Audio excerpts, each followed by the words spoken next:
nilai 500.000 untuk 5 orang pemenang.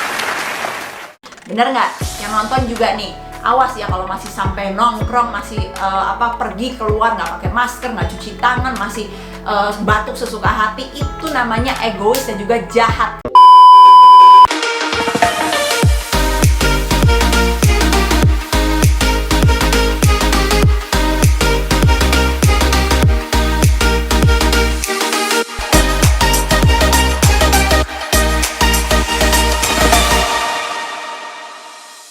Hai guys, welcome back to the channel. Nah, di video kali ini aku akan bahas tentang new normal. Yuk kita bahas sama-sama tentang istilah baru new normal atau normal baru yang akan diterapkan dalam beberapa waktu ke depan untuk kita sama-sama menghadapi COVID-19 dan berdamai dengan COVID-19 dan kita mulai beraktivitas lagi. Nah, apa sih itu new normal sebetulnya? Kalau dibilang new normal itu adalah beraktivitas seperti sedia kala sebelum ada COVID-19, itu it's a big mistake alias salah. Karena new normal itu adalah kita mulai beraktivitas normal kembali, tapi dengan catatan tertentu, yaitu dengan protokol kesehatan. Terus juga kita merubah pola hidup kita, dan juga yang pasti menjaga diri agar tidak tertular dan juga menularkan COVID-19. Nah, sekarang kalau ditanya, kenapa sih harus ada new normal, dan kenapa pemerintah harus langsung menyebutkan new normal sekarang ini? Kalau aku bilang sih sebetulnya, ini adalah introduksi untuk masyarakat supaya sudah mulai mengenal istilah ini dan sosialisasi itu dimulai agar masyarakat tahu informasinya. Jadi kalau dibilang kenapa, karena COVID-19 ini atau alias Corona ini memang penyakit yang belum ditemukan vaksinnya di seluruh dunia. Makanya harus ada namanya kita mulai menyesuaikan diri untuk hidup berdampingan dengan COVID-19 di luaran, tapi mulai beraktivitas normal. Kenapa? Karena untuk sekarang ini COVID-19 bukan hanya ke aspek kesehatan, tapi juga ekonomi dan juga sosial. Jadi kalau dibilang ekonomi, oh it's about money, it's about duit, nggak juga sih sebetulnya, nggak melulu tentang luxurious things, tapi tentang di Indonesia ini kalau kita bisa tahu ya, kenapa waktu itu sampai nggak lockdown. Terus juga itu kenapa sekarang harus ada yang namanya new normal. Karena di Indonesia ini banyak orang yang bergantung pada pekerjaan harian, alias mereka kalau nggak cari uang ya nggak makan. Nah, dengan diadakannya PSBB alias kemarin itu sampai sekarang ya, pembatasan sosial berskala besar, banyak bisnis-bisnis yang bangkrut, akhirnya PHK lah orang-orang. Terus juga banyak pekerja harian yang nggak bisa keluar, banyak ojol yang omsetnya langsung turun drastis. Urusannya ujung-ujungnya adalah perut. Nah, kalau urusannya perut itu kan hak manusia untuk hidup ya, kelangsungan hidup ke depannya. Kalau dibilang kan ada bansos, dimanapun bantuan sosial tidak bisa semaksimal kalau kita bisa menyesuaikan diri untuk beraktivitas kembali. Nah, kalau dibilang new normal itu fasenya gimana sih? Nah, kalau misalnya mungkin udah tahu ya dari surat edaran, dari beberapa sosialisasi, ada beberapa fase ya, bisa dilihat itu fasenya. Ada fase pertama itu mulai dibuka yang namanya business to business, alias kalau sekarang kan PSBB betul-betul 11 sektor dari kesehatan, makanan, dan sektor-sektor yang sangat penting, listrik, air, dan lain-lain. Kalau nanti mulai fase pertama, mungkin fase-fase toko dan lain-lain itu mulai dibuka, tapi dengan evaluasi berkala. Terus berikutnya ada yang namanya fase kedua itu bisnis secara luas gitu. Jadi bukan hanya bisnis to bisnis tapi bisnis to consumer. Jadi misalnya kayak supermarket, bukan hanya supermarket ya tapi mall mulai dibuka. Terus berikutnya fase ketiga ada kegiatan sekolah dan juga budaya. Fase keempatnya itu kegiatan ibadah dan mulai kegiatan pariwisata. Dan berikutnya fase kelima itu terus evaluasi sampai vaksin ditemukan atau si virus ini hilang. Nah, kalau ditanya sebetulnya Indonesia siap nggak sih untuk new normal? Kalau kita lihat dari grafiknya sebetulnya di Indonesia ini memang belum yang namanya kelihatan grafik itu melandai alias turun. Jadi kalau dilihat grafik-grafiknya misalnya kayak negara lain, contoh misalnya China ya, dia membuka lockdownnya, dia mulai new normal itu pada saat grafiknya sudah mulai melandai dan juga sudah mulai turun, alias tingkat positif coronanya, penambahan positif coronanya itu setiap hari sudah sama terus. Misalnya sehari ini 100, besoknya pasien yang tambah positif corona itu 99, 98, 100, 99, 98. Jadi udah mulai melandai dan akhirnya mulai turun 90, 80, 70, 60, 50. Nah,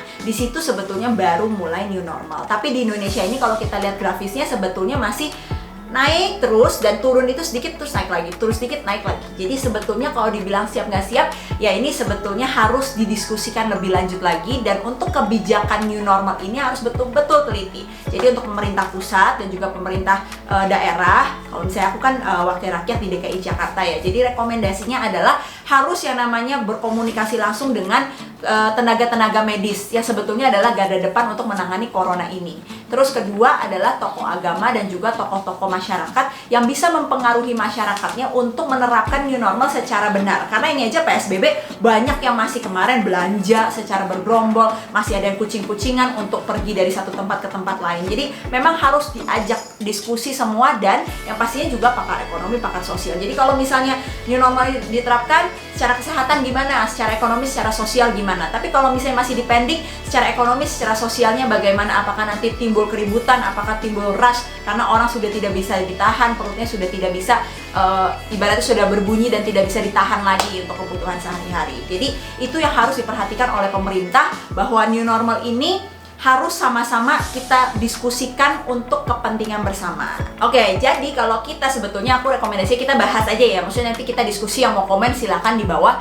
Nah, jadi sebetulnya siap nggak siap, kita sebagai masyarakat juga harus mulai mempersiapkan diri gitu ya. Jadi memang ini adalah nantinya ketika new normal diterapkan, itu sudah pasti ada kajian yang sangat mendalam dari berbagai pihak yang berhubungan dengan COVID-19, yaitu tadi kesehatan, ekonomi, dan juga sosial. Jadi kita sebagai masyarakat juga harus mulai bersiap dan bersadar diri. Karena dari kemarin juga diberlakukan PSBB, ada peraturan, masih ada aja yang nggak sadar, iya kan? Bener nggak? Yang nonton juga nih, awas ya kalau masih sampai nongkrong, masih pergi keluar nggak pakai masker, nggak cuci tangan, masih batuk sesuka hati, itu namanya egois dan juga jahat, karena kalian bisa menularkan orang-orang yang kalian sayangi, dan kalian juga bisa menularkan orang-orang di luar yang sebetulnya juga sudah menjaga diri gitu kan. Jadi tips-tipsnya adalah supaya kita selamat nih bareng-bareng ya gitu ya, survive di keadaan corona sekarang yang bukan hanya kita takut akan penyakitnya, tapi kita juga semua ekonomi dan sosialnya semua juga terdampak. Jadi tolong ikutin kalau ada peraturan tuh, tolong disadar, kita tuh sadar, terus kita tolong ikutin. Satu, pertama apa sih? Kita kan udah mulai tahu nih sekarang, harus pakai masker wajib. Jadi yang pakai masker itu bukan hanya yang kena COVID-19 atau yang PDP atau ODP, pasien dalam pengawasan atau orang dalam pengawasan, tapi semua orang sama-sama pakai masker kain. Karena kalau misalnya ada nih grafisnya, kalau misalnya yang pasien COVID pakai masker, kita nggak pakai masker, penularannya itu mungkin berapa persen. Tapi kalau misalnya kita COVID-19 tapi kita nggak sadar, OTG alias orang tanpa gejala, tapi kita carrier membawa COVID-19, kita nggak pakai masker, itu kemungkinannya sangat besar menularkan orang lain. Jadi kalau pakai masker sama pakai masker, intinya lebih aman. Kedua apa? Jaga jarak. Jaga jarak 1 meter sampai 2 meter. Untuk apa sih? Supaya yaitu kita kalau haci, kita kalau batuk atau apa, maskernya misalnya bocor dari mana, itu masih bisa tidak tertular kayak gitu. Jadi jaga jarak, dan yang pastinya hindari kerumunan. Ya iyalah ya, pakai logika. Kalau misalnya harus jaga jarak ya jangan berkerumun, jangan di keramaian. Dan yang pastinya kalau misalnya virus corona itu kan masuknya lewat pernafasan dan juga mulut, makanya tutup pakai masker. Tapi dari mata, dari sini tuh bisa kena. Makanya kita harus rajin-rajin cuci tangan, dan sebelum pegang muka, sebelum pegang bagian di wajah deh, pokoknya cuci tangan dan pakai sanitizer. Jadi itu yang harus diingat terus-terusan. Pakai masker, cuci tangan sering-sering atau pakai sanitizer, jangan berkerumun dan jaga jarak. Dan yang pastinya kita harus sadar diri mulai sekarang, kita itu kalau keluar harus fit, harus sehat. Jadi kalau orang-orang yang nggak sehat mendingan di rumah aja dulu ya. Dan nanti ke depannya untuk misalnya perkantoran, sekolah, dan lain-lain itu belum bisa normal seperti sedia kala. New normalnya adalah harus ada yang namanya system shifting. Jadi misalnya kalau yang ke kantor biasanya 100 orang, ini jadi 50% aja 50 orang. Akhirnya bisa apa? Bisa jaga jarak. Terus juga misalnya di tempat kerumunan nggak bisa namanya di fasilitas umum kita kayak biasa. Ngantrinya harus ada tanda-tanda tertentu, misalnya di lift, atau tempat antrian, semua harus ada tanda tertentu. Dan kalau udah ada tandanya ya kita harus ikutin. Ada tuh di meme-nya, masa ada tandanya sendal jepitnya yang ngantri, kan nggak lucu ya. Jadi intinya tolong diikutin. Ada peraturan itu bukan hanya untuk mengekang kita, tapi itu untuk keselamatan bersama. Jadi intinya untuk semuanya kita harus sama-sama bersiap diri untuk new normal. Tapi untuk kapannya pemerintah harus betul-betul mengaji. Balik lagi, tenaga medis diajak ngobrol semuanya untuk kebijakan politik dan juga untuk anggarannya. Terus udah gitu juga untuk tokoh agama, tokoh masyarakat, semua pakar-pakar ekonomi, sosial, pakar-pakar kesehatan, semua diajak ngomong untuk kebijakan ini. Karena ini nggak main-main, ini masalahnya nyawa. Karena kalau misalnya kebijakannya salah atau panic policy, itu akan mengakibatkan tambah banyak lagi yang tertular. Nah, masyarakatnya juga, kalau ini lagi PSBB, ini belum dibuka ya PSBB-nya kalau untuk DKI Jakarta sampai 4 Juni. Jadi dengan new normal ini belum diterapkan. Tapi setelah PSBB ada new normal, ada peraturan, tolong diikutin karena itu menyangkut keselamatan bersama ya. Bukan hanya kamu, bukan hanya aku, tapi kita bersama. Jadi sama-sama kita harus gotong royong untuk melawan COVID-19. Intinya pakai masker, pakai sarung tangan atau cuci tangan sering-sering atau pakai sanitizer, dan jangan berkerumun, jaga jarak dan jaga kondisi tubuh karena kita juga harus sehat kalau mau keluar. Kalau nggak sehat mending di rumah aja alias karantina mandiri. Nah, jadi untuk melawan corona ini kita harus sama-sama kerjasama dan juga gotong royong untuk bersama-sama pemerintah, masyarakat melawan virus COVID-19. Jadi misalnya pemerintah mau bikin kebijakan itu harus yang terbaik dengan ngajak ngobrol semua tenaga medis, pakar-pakar ekonomi, pakar kesehatan, pakar sosial, semua juga tokoh masyarakat dan tokoh agama. Dan masyarakatnya juga harus mematuhi yang namanya peraturan-peraturan yang ada. Contoh misalnya PSBB harus diatur, harus diikutin sampai nanti selesai. Terus kalau new normal juga ada harus yang diikutin, apa-apa aja pointersnya itu harus yang namanya diikutin. Terus juga dari pemerintah misalnya melakukan kebijakan apa, mengeluarkan kebijakan apa, agar masyarakatnya bisa sama-sama mematuhi, harus ada yang namanya punishment and juga reward. Yang pastinya sih kalau punishment ya harus ada, karena misalnya nih kayak SIKM, surat izin keluar masuk yang sekarang PSBB kan nggak boleh keluar masuk sering-sering gitu ya untuk DKI Jakarta dari tempat-tempat lain yang misalnya udah terlanjur mudik, yang kemarin kucing-kucingan mau balik lagi, itu ada SIKM. Nah, ada yang memalsukan itu maksimal penjara 12 tahun untuk hukumannya, juga ada denda-denda tertentu. Misalnya nanti kedepannya ada kerumunan, itu harus dendanya harus besar. Terus ada yang nggak pakai masker, itu harus didenda, harus ada hukuman,